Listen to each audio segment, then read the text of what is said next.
Hi, my name is Olivia. But before I begin, I want to ask you something very personal. Have you ever been punished by your own family just because you said no to something unfair? Have your parents ever made you feel like you don't belong, just because you didn't agree with them? I know it sounds shocking, but my parents abandoned my 8-year-old son outside a church parking lot like a stray dog, just because I refused to lend their precious golden boy, my younger brother, $50,000. I stayed silent. But what I did after that, it forced them to return to that same church, begging. I want you to tell me in the comments, where are you watching from? And have you ever been betrayed by someone in your own bloodline? Let me tell you exactly what happened. My name is Olivia, and I've been a single mom since my son was just a baby. Life hasn't been easy, but I've always done whatever it takes to make sure he feels safe, loved, and taken care of. I work long hours as a receptionist at a dental clinic. I don't have fancy things or big vacations, but I have peace in my little rented home, and I have my son's smile waiting for me at the end of each day. That's more than enough for me. But if you ask my parents, they'd say I've always been the selfish one. Not because I actually am, but because I stopped playing by their rules. You see, I have a younger brother named Eric. He's 5 years younger than me, and for as long as I can remember, my parents treated him like he could do no wrong. Even as a child, I noticed it. If he broke something, it was called a mistake. If I broke the same thing, it was irresponsible. If he failed a class, they'd blame the teacher. If I got a B instead of an A, they'd ask why I didn't try harder. Eric grew up with the idea that the world owed him something. He got into trouble a lot. Bad friends, bad choices, failed businesses, debts. But my parents were always there to cover it all up. They gave him money over and over again, even when he wasted it or used it to impress people who didn't care about him. When he got arrested once for a stupid scam, they mortgaged their car to bail him out. And when he came home afterward, they threw him a little welcome back dinner. I stayed quiet during all of this. I kept my distance, raised my child, and stayed in my lane. But eventually they dragged me into it too. It started with phone calls. My mom would call, acting sweet, and say things like, "Eric just needs a little help, sweetheart. He's finally turning things around." Then my dad would follow up with, "You're the only one in this family who has any savings. Can't you just support your brother this one time?" When I didn't respond, they started guilt-tripping me harder. They'd say things like, "We did everything for you when you were a child," or, "Your brother would help you if the roles were reversed." And then one Sunday afternoon they came to my house uninvited. I had just come home from grocery shopping with my son when I saw them sitting on my porch, waiting. My heart sank. I already knew this wasn't going to be good. I invited them in, made coffee, and let my son go into the other room to watch cartoons. That's when they told me what they really came for. They wanted me to lend Eric $50,000. Not 500. Not 5,000. $50,000. They said he needed it to start fresh and get back on his feet, with some new business idea. I remember sitting there quietly, letting them finish, and then calmly saying, "I'm sorry, but I can't do that. That money is for my son's future. I've worked too hard to touch a single penny of it." My mother's face changed in an instant. From soft and pleading to cold and disappointed. My dad looked like he'd swallowed something bitter. They didn't even try to understand. They just started attacking. My mom said, "So your own brother's future doesn't matter to you?" And my dad added, "We always knew you'd turn your back on this family one day." I felt the anger boiling up inside me, but I kept my voice steady. I told them I wasn't turning my back on anyone. I was just protecting what I had built for my child. I didn't yell. I didn't argue. But I didn't change my mind. They stood up to leave, and as they walked out the door, my mom turned around and said something I'll never forget. "If you won't help your brother, then you're not part of this family anymore." They left, slamming the door behind them. I stood there holding my coffee, shaking just slightly. I didn't cry. Not yet. But I knew in my heart, this wasn't over. A week passed after that argument, and I tried to move on like everything was normal. I focused on my work, packed my son's school lunches, and kept our little world going. My parents didn't call. They didn't check in. And honestly, I thought maybe that was for the best. Then out of nowhere, my mom called me the following Friday morning. Her voice sounded soft and casual, like nothing had happened. "We were thinking," she said, "maybe we could take Aiden for the weekend. He hasn't spent time with us in so long." My heart hesitated. After everything they said to me, I didn't trust them. But Aiden loved his grandparents. He had no idea about the tension between us.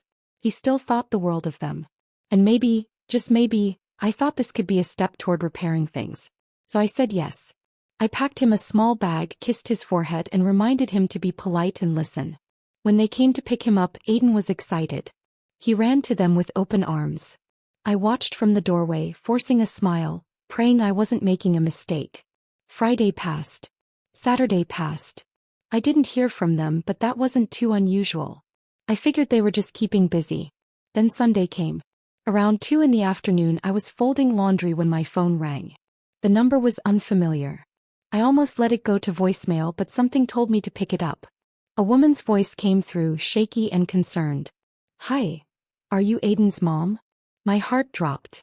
I said yes. I found him sitting outside our church with a backpack. He's been here for a while. There was a note in his pocket. He looked scared. "Can you come right away?" I swear the world around me stopped. I didn't even ask which church. I already knew. It was the one my parents had gone to for years. I grabbed my keys and drove like my life depended on it. My hands were trembling the whole way. When I pulled up, I saw him, my little boy, sitting on the church steps holding his Spider-Man backpack, cheeks red, eyes wide and filled with tears. A few older church volunteers stood around him, trying to comfort him. A woman handed me a folded piece of paper. I didn't want to read it, but I did. It said, "He'll be fine. Let this be a lesson to you." That was it. No signature. No apology. Just cruelty. I knelt in front of my son. "Mommy's here, baby. Mommy's here." He burst into tears and wrapped his arms around my neck. He kept saying, "I didn't do anything bad, Mommy. I was good. I promise." I held him so tightly I could barely breathe. One of the church ladies asked me if I knew who left him there. I just shook my head. I couldn't speak. I couldn't think. The humiliation. The pain. It hit me like a train. These were the people who raised me. The people I had once trusted with my son. And they had left him like some unwanted stray in a church parking lot. Like he was a burden. A pawn in their lesson. To them it was a punishment. To me it was a betrayal I could never forgive. I tried calling them. My mother didn't answer. My father's phone went straight to voicemail. I must have called them 10 times each. Nothing. That night, after I finally got Aiden to sleep, I sat at the kitchen table staring at the note. My hands were still shaking. I wanted to scream. I wanted to break something. But I didn't. I sat there in silence for hours, feeling every bit of the emotional weight crash down on me. I filed a police report the next day. I told them everything. The woman at the front desk looked at me with wide eyes when I showed her the note. They opened a file, made some calls, and sent an officer to visit the church. But when it came to actual evidence, there was almost nothing. No security cameras outside the church. No eyewitnesses who saw who dropped him off. Just the note. No fingerprints. No signature. No direct proof that it was my parents. I felt helpless. Even the officer, kind as he was, told me that unless someone confessed or more evidence came up, they couldn't take legal action. "I'm sorry," he said, and I could tell he meant it. But sorry didn't fix what they had done. Sorry didn't erase the image of my son sitting on those steps, waiting for someone to come find him. I didn't cry that night. Instead, I opened a notebook and started writing. I wrote everything I could remember. The date. The time. What my parents had said to me. Every phone call, every message, every comment they ever made about me abandoning the family. I started documenting everything. Quietly. Patiently. Every word. Every slip-up. Every cold remark they made over the following months. Because deep down I knew this wasn't over. After that day, something in me shut off completely. I didn't scream at them. I didn't go banging on their door. I didn't even send a message. I simply cut them off. I changed my number. I blocked them from every platform. No more calls. No more guilt trips. Nothing. As far as I was concerned, they no longer existed in our lives. But the real pain was watching my son process it all. Aiden started having nightmares. He'd wake up crying, afraid I was gone or that I'd leave him somewhere. He clung to me more, got nervous when I dropped him off at school, and kept asking, "Are you coming back, Mommy?" That question shattered me every time. So I found a child therapist. A kind woman named Sandra who specialized in trauma. I sat in on the first few sessions, watching Aiden slowly open up, watching him draw pictures and talk through the confusion in his little heart. Week by week he got a bit better. He smiled more. Slept more peacefully. But I knew that wound would never fully go away. Some scars just stay under the surface forever. While he healed, I worked. And in the quiet moments, late at night when he was asleep and the house was still, I started researching. I read everything I could about legal abandonment, property law, family trust. At first, it was just to feel like I had some power again, like I wasn't completely helpless. Then I remembered something. Years ago, when my grandfather passed, he left behind a small piece of farmland and 2 rental houses. My parents had made sure everything was tied up neatly under a family trust, something my dad always bragged about. Smart families protect their wealth, he used to say. At the time I was young and they'd added me to the trust as a co-owner to save on taxes and show unity. I never thought much about it until now. So I went to a lawyer. A sharp woman named Carla who had a quiet way of reading between the lines. I told her everything. I even showed her the note my parents had left with Aiden. She leaned back in her chair, took a long look at me and said, "They're lucky you're not the screaming kind. Because you're the type people don't see coming." We went through the documents together. And sure enough, there it was. A clause buried in legal language so dry it would make anyone's eyes glaze over. But the power it held was clear. I could legally sell my share of the inherited property without their approval, as long as I followed a specific notice period. It wouldn't cause a legal war. It would just cut the rope they had tied around me. But I didn't act right away. I waited. I watched. I started digging into public financial records. You'd be surprised how much you can find if you know where to look. And what I found stunned me. They were drowning in debt. The 2 rental houses hadn't been paid off fully. My parents had taken loans against the farmland. My brother, of course, was jobless again and sleeping in the guest room. Their credit cards were maxed. And it hit me like lightning. That $50,000 they begged me for, it wasn't just to help my brother. They needed it to stay afloat. They thought I would fold. That they could pressure me, scare me, guilt me into handing it over. And when I didn't, they made my son the target. I wasn't going to let that go. Not ever. But I wasn't going to throw stones either. I wanted something quieter. Colder. Something they wouldn't see coming until it was too late. So I played the long game. I filed my paperwork. Sent the required legal notices.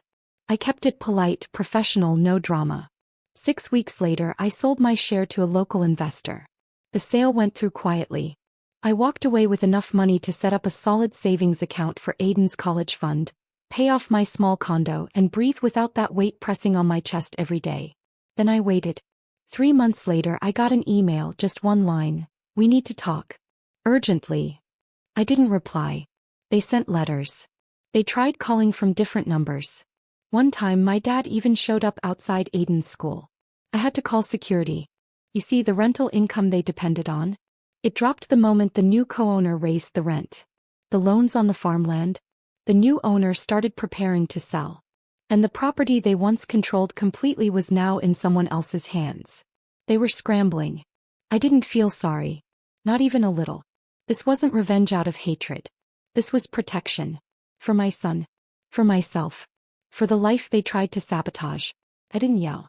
I didn't post about it online. I didn't send a single "I told you so." I just watched them slowly fall apart, the same way they tried to break me. And I wasn't done yet. It started with whispers. A friend of a friend who knew someone from our old neighborhood mentioned that my parents were having some money issues. At first I didn't pay attention. I didn't want to know. I had spent enough of my life being tangled up in their mess. But the whispers got louder. The sale of my share triggered a chain reaction they never expected. Because the trust had been so carefully built around certain tax benefits, my sudden withdrawal changed everything. There were penalties they didn't account for, tax bills they couldn't afford. Their accountant had apparently warned them years ago not to touch the trust money carelessly. But they had done just that to bail my brother out too many times. They thought it would never catch up with them. But it did. I found out from public records that their house, my childhood home, was listed for foreclosure. They had borrowed against it. Probably to fund my brother's latest failed business. I remembered my dad bragging once that my brother was opening some kind of digital marketing company. "It's the future," he said. "He just needs a little runway." That runway turned into a black hole. He had no clients.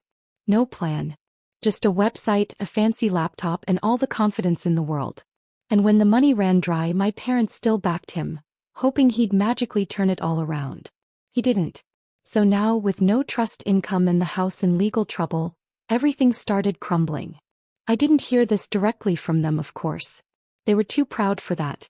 But distant relatives started reaching out. An old aunt sent me a Facebook message one day. "I don't know what happened between you and your parents, but your mom isn't well.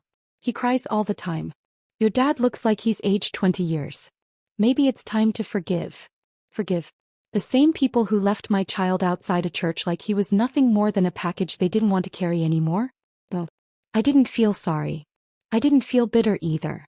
I just felt done. Then came the calls. Unknown numbers. Repeated voicemails.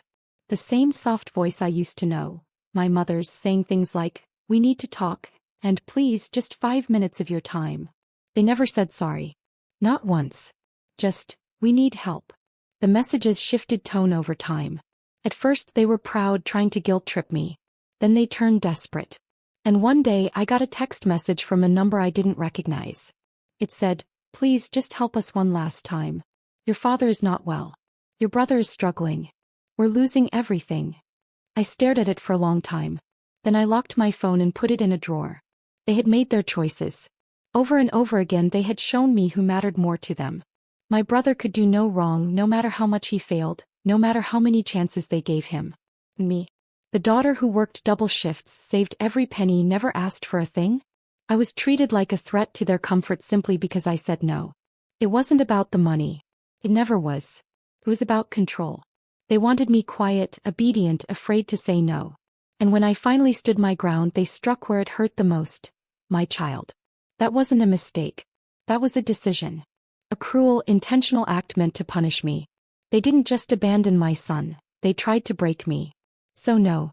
I didn't answer. Instead I spent the evening with Aiden. We made grilled cheese sandwiches and watched a nature documentary. He fell asleep on the couch, his head in my lap. His breathing was calm, steady. He looked peaceful. That was all the answer I needed. I wasn't going back. I wasn't opening the door for more pain. I had rebuilt everything from the ground up, and I wasn't going to let them pull me back into the fire just because they were finally feeling the burn. They wanted to teach me a lesson. But I think in the end it was they who learned something. Actions have consequences. And sometimes silence is the loudest answer of all. 3 years went by. Aiden was doing better. He smiled more, laughed again, started drawing pictures of our little apartment with sunny skies and a dog we didn't have yet. We still went to therapy every other week. I didn't mind. Healing doesn't happen on schedule. I thought my parents were done with us. I was wrong. One day, I received an envelope in the mail. Thick. Visual. I knew the moment I touched it. It was from them. They were taking me to court. Their claim? That the trust sale had been unfair. That I had manipulated paperwork, taken more than my share. They wanted it reversed. They wanted me to pay damages. It should have made me angry. But all I felt was tired. They still hadn't learned. They still thought this was about money. Still thought they could force their way back into control. But I wasn't the same woman I had been 3 years ago. I showed up to court alone. No lawyer standing beside me, just me and my binder of truth. Documents, bank records, screenshots of old text messages, voicemails from when they first abandoned Aiden. I had kept everything. Not out of revenge, but because I knew the kind of people they were. And deep down I guess I always knew this day would come. They came dressed like victims. My mother in a pale sweater and my father walking with a cane I'd never seen before. My brother wasn't there. Probably off finding another business to ruin. When the judge asked me to speak, I stood up slowly, looked straight ahead and told the story. I told the truth. I explained the trust, how it was created, how they used it to protect my brother over and over, and how they begged me for $50,000. I told them how I said no. And how, days later, my son was left alone in front of a church like a stray. I didn't cry. I didn't yell. I just spoke clearly. Calmly. The way I wished someone had spoken for me all those years ago. When I finished, the judge looked at my parents. His words were sharp but quiet. This court sees not financial manipulation, but emotional exploitation. You tried to punish your daughter for making a healthy boundary. Instead of supporting her, you retaliated in a way that endangered her child. That is not just unkind, it is deeply disturbing. He upheld the trust sale completely. No reversal. No damages. No second chances. I won. But it didn't feel like winning. As I walked out of the courtroom, the sky had opened up. A soft rain was falling. Not a storm, just a slow, steady drizzle that made everything gray and quiet. I didn't have an umbrella. I didn't care. I walked down the steps and started toward the parking lot, where Aiden was waiting with a family friend. But I stopped when I saw them. There they were, my parents, sitting under the arched stone shelter in front of the church across the street. The very same church where they had left my son 3 years earlier. They sat there on the cold stone bench, damp from the rain, looking small. Tired. Defeated. My mother's eyes met mine. She didn't speak for a moment. Then she stood up, trembling slightly, and stepped forward. "We didn't mean to hurt you," she said. Her voice cracked. "Please, just talk to us." And for the first time in my life, I didn't feel guilt. I didn't feel anger. I felt peace. I walked up slowly, looked her right in the eye, and said quietly, "Now you know how it feels to be left behind." She gasped softly, and my father lowered his head. I turned away, and there was Aiden holding out his small hand, his umbrella barely covering his head. I took it gently, and we walked away together, his little fingers wrapped in mine. The rain kept falling. But inside me, the storm had finally passed. After that day at the church, life didn't magically become easy. Healing doesn't work that way. But I felt like a heavy weight had been lifted from my shoulders. I finally understood something important. Sometimes, the people who are supposed to love you the most are the ones who hurt you the deepest. It's a betrayal that cuts deeper than anything else because it's personal. It's family. But I also learned that standing your ground can give you strength you never knew you had. When I refused to lend that $50,000, I wasn't just saying no to money. I was saying yes to my son's future. Yes to protecting him from a toxic cycle that had wrapped around my family for years. Yes to teaching him that it's okay to say no to those who use love as a weapon. In the years since, Aiden has grown into a strong, confident boy. He's thriving in school, making friends, and even joined the school's art club. I watch him now drawing pictures of happy families, and I wonder if one day he'll understand just how much that one moment, when his grandparents left him at a church, changed our lives. I used the money from selling my share of the property to buy us a small house. It's nothing fancy, but it's ours. No strings attached. No more family debts, no more blackmail, no more feeling like I had to carry the weight of everyone else's mistakes. For the first time in a long time, I sleep peacefully at night. But this story isn't just about me or Aiden. It's about all of us who have felt trapped by guilt or family pressure. So many people let guilt make them fund toxicity. They give money, time, and love to those who don't deserve it because they fear being called selfish or ungrateful. If you're watching this and you've ever felt that way, I want you to know this. You have every right to protect your peace. You are not selfish for saying no. You are not a bad person for walking away from those who betray you. And if someone ever made you feel bad for protecting yourself or your family, tell me in the comments below. Share your story. Because you're not alone. And sometimes just knowing someone else understands is the first step toward healing. We don't have to carry the pain of betrayal forever. We don't have to accept brokenness as normal. We can rise above it just like I did. For me, for Aiden, and for anyone out there who's been left behind. Thank you for listening to my story. I hope it gives you the courage to stand firm, to protect your loved ones, and to never lose sight of your own worth.